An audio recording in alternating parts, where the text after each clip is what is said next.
Hey man, this is Mickey Tranquil Buffalo calling in from Oakland, California. And last you saw me, it was on the second staff call, and I was here to talk about enrollment. And guess what? I am back to talk about enrollment yet again, but to take it a level deeper. So here's why. We've got less than 2 months before this training kicks off. And if my numbers are correct, we've got 5 men who are enrolled. And that is a far cry from the total number of openings we have, which I believe is 24, if I'm correct. So there's a gap between our goal of this amazing full training and where we're at. And what I am here for tonight is to ease us and gently pull us and invite us and encourage us and remind us of a few agreements we made around enrollment and getting to that place, that ultimate potential of 24 men in this amazing training changing their lives. Okay, so to the reminder, first and foremost, because there's an accountability piece here. You may or may not recall, but when we agreed to staff this training, we all agreed to enroll a man and to support the man generally and also financially if need be in getting to this training. That's an agreement that we all signed off on when we said, I'm in, when we responded to that email. So first and foremost, we made that agreement. I'll trust you to handle that in your own way and know that time is ticking. So I'm not one to hurry or be angsty about those things.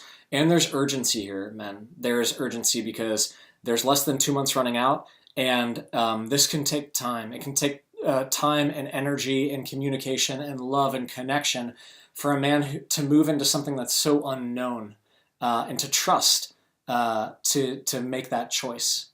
So that's the commitment piece. And I want to encourage each of you to check in.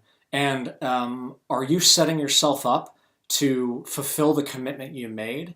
And generally, with your intention, are you committed to the intention of serving these men in whatever way it takes, to putting their potential, their growth, their catharsis, their opening, whatever it might be, ahead of your and my discomfort or awkwardness or not knowingness of how to approach a man or enroll a man? So I invite you to go inward and check with yourself. Where are you on this commitment that you've made? And how are you setting yourself up for making it happen in a good way? And to check in very specifically, are there men in your life you could bring this to? If not, are there organizations that you could approach in your community? I mean, what would it take, seriously, what would it take to get on the phone and set up a meeting with someone who runs an organization for disabled or adaptive sports in your community or support group or anything along those lines? That's something that I argue any one of us could make happen tomorrow or this week. So that's the challenge, the stretch, the invitation. This week, what can you make happen to move into that commitment and to make it happen both for yourself, but also, more importantly, for those men who are out there waiting and just waiting to come to this training and have their lives rocked and they're rocked to their core, right?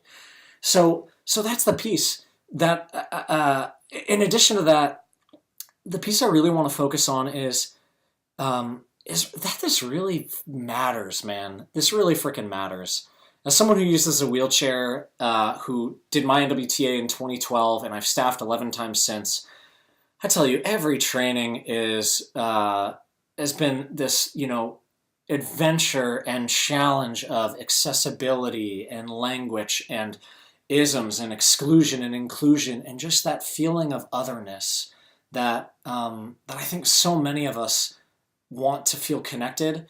And so to me, to have this training finally come to fruition, where we are creating as much as we can a space that's set up for success, for inclusion, for men of all bodies and backgrounds. It's not about disability. It's not about, able-bodiedness as a term. This is about creating a training that works for everybody.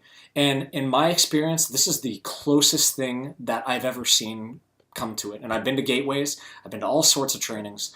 And none of them have been quite like this. And so this is a personal plea, man. This really matters to me. And I think it can matter for 24 men in an incredible way, beyond what any NWTA we've ever done has been. I think this can be more. And it's only going to be that. It's only going to fulfill that potential if we risk and we get out of our comfort zone and we put our hearts on the line for the men that are out there in the world that are just waiting for this.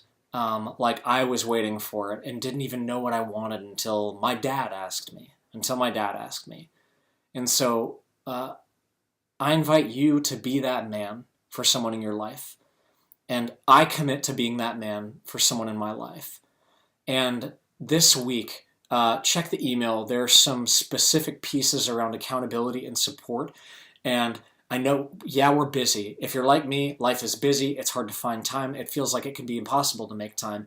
And this is important enough that I'm willing to miss sleep to make it happen. I'm willing to, like I said, go out of my comfort zone to make it happen. And I invite all of us to go there for those men. All right, I'll shut up now. I've said my piece.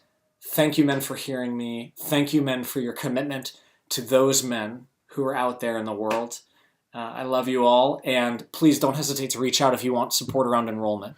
Myself, enrollment coordinators, we are all here to support on this, and I for sure know I'll need support, so I'll be reaching out too. Okay, I love you, men. Good night.